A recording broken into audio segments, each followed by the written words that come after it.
করো আমেরিকায় ভারতীয়দের হাতে পায়ে শিকল কাটানো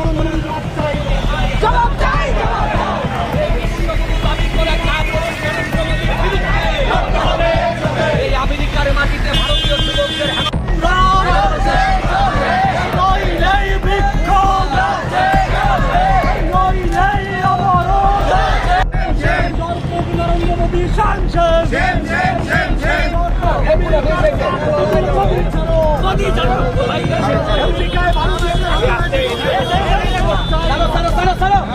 মারো মারো মারো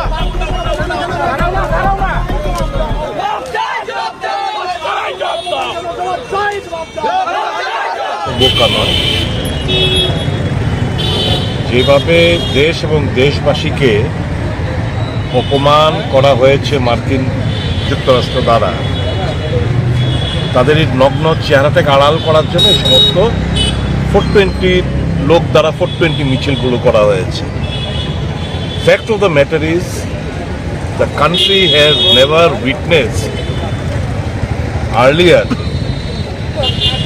such a shameless and a coward Prime Minister like Mr. Modi. নির্লজ্জ এবং এত বড় ভীরু প্রধানমন্ত্রী আজকে দেশবাসী ওনাকে এই ভূমিকা দেখে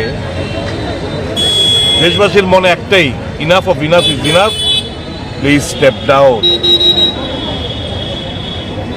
এত বড় অবমাননা কংগ্রেস টংগ্রেস ছেড়ে দিন, একজন ভারতীয় হিসাবে আমাদের থেকে ছোট ছোট কান্ট্রিগুলো, মেক্সিকো বলুন, কলম্বিয়া বলুন, চোখে চোখ রেখে ট্রাম্পকে এই ধরনের কার্যকলাপ থেকে বিরত রেখেছে। আর আমাদের যারা ভারতীয়রা আমেরিকার যারা সেটেল হয়ে রয়েছে 20-25 বছর ধরে, তাদেরকে হাত করে পায়ে বেরি শিকল বেঁধে 40 ঘন্টা ধরে কার্গো বিমানে বিফ খাওয়ানো হয়েছে, প্রত্যাখ্যান করেছে 40 দিনে অলমোস্ট সবাই অভুক্ত। একটা টয়লেট যাওয়ার সময় মহিলাদের হাতে বারবার আবেদন করেছিল আমাদের হ্যান্ডকাপ খুলে দিন, আমরা টয়লেটে যাব, খোলা হয়নি। নট অনলি দ্যাট,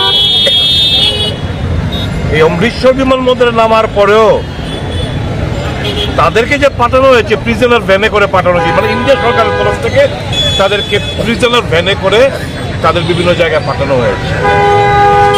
মানে ইট ইজ এ ডিসগ্রেস এবং অপমান to all the Indian citizenship. এটা কোনোভাবে আমরা মানতে পারছি না। আশ্চর্যজনকভাবে নির্লজ্জতার, ভীরুতার, কাপুরুষতার একটা সীমা রয়েছে। একটি কথা বলার কোনো তার গাটস নেই। এবং এই ঘটনা ঘটার আগে ট্রাম্প মোদির সঙ্গে কথা বলেছে। মোদি বলতে পারত যে দেখো, ইজ্জতকে সাথ ইনকো ভেজনা। যেরকমটা অন্যান্য দেশে অন্যান্য মুলুকের যারা নাগরিক তাদেরকে যেরকমভাবে পাঠানো হয়েছে, কিন্তু আমাদের এত বড় অপমান, as if they are thieves, dacoit, robbers, criminals, antisocial এবং antisocial criminals যারা হিউম্যান রাইটসের কথা বলে আমেরিকা।